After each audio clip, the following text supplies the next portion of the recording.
أهلا بكم مشاهدينا من جديد في اليوم الطبي. قصتنا الآن من تونس عن الدكتور فرج الميلي، وهو طبيب تونسي تمكن من التوصل إلى طريقة جديدة في معالجة تشوهات القدم الخلقية والتي تظهر عند الولادة باعتماد العلاج الطبيعي. ولكن على الرغم من النجاعة التي أثبتتها هذه الطريقة في معالجة هذه التشوهات، إلا أنها لم تحظى بالانتشار المأمول. القصة في تقرير منيا غرياني.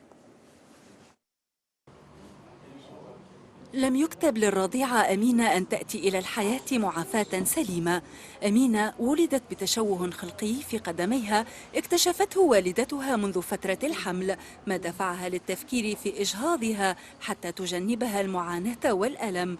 إلا أن تفطنها إلى إيجاد طريقة جديدة وناجعة باعتماد تقنية العلاج الطبيعي أثناها عن قرارها ومنحها أملا جديدا في حياة طبيعية لابنتها. بنتي فقت بها بيبو ملاني حامل في الشهر الخامس. قعدت نلوج على الطبيب خاطر كنت باش نجهضها، معناها سي بريسك باش نمشي للطبيب باش نعمل اجهاض. كيف تعرفت عليه على الانترنت سي فرج وكونتاكتيتو وجيتو للبيرو عملت كونسلتاسيون وعطاني برشا من وقته وفسر لي بالتدقيق كيفاش باش بنتي باش تبرى. طمني على الاخر وقلت باش نخليها، دونك خليتها والحمد لله توا هي تولدت اللي مزيانه على الاخر وسورتو برات الحمد لله برات قاعده تبرد ديجا.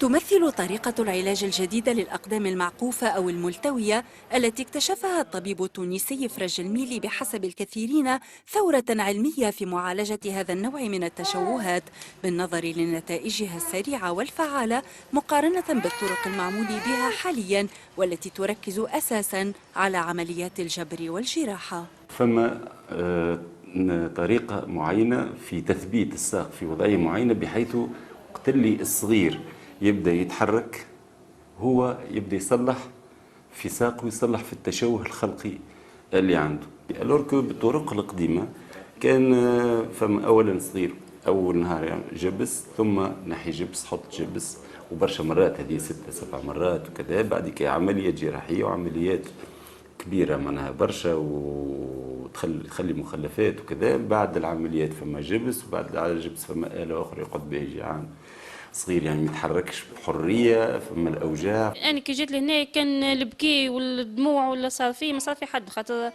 ما صارتليش في صغاري الأخرين، أول مرة راها في صغار. كيف ريت من الجمعة الأولى بدأت ترى فيها تحسن. يعتبر الميلي أن الطريقة الجديدة التي توصل إليها ذات نجاعة كبيرة في معالجة هذه النوعية من التشوهات، شريطة أن يخضع لها الرضيع مباشرة بعد الولادة وقبل اكتمال عامه الأول. ولكن على الرغم من المزايا التي أثبتتها هذه الطريقة إلا أنها ظلت مجهولة ولم تلقى الرواج المأمول. بدينا نستعملوا فيها هو معناها من عام 2008 وتحصلنا بها عملت على جائزة المخترعين التونسيين واهتمت بها الصحافة واهتم بها الإعلام.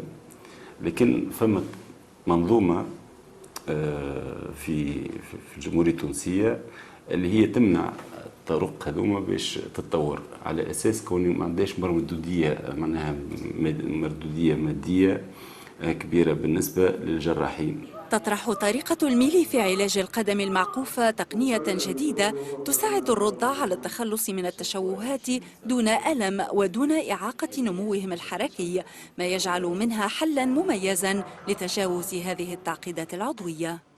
يبدو أن هذه التقنية الجديدة قد أثبتت نجاعة كبيرة في علاج بعض التشوهات الخلقية في أوساط الأطفال وأعادت لهم الأمل في حياة طبيعية. ومع ذلك فإن هذه التقنية لم تجد بعد الرواج المأمول رغم فاعليتها وانخفاض تكلفتها. من محافظة سوسة التونسية منيا غرياني لليوم على الحرة، تونس.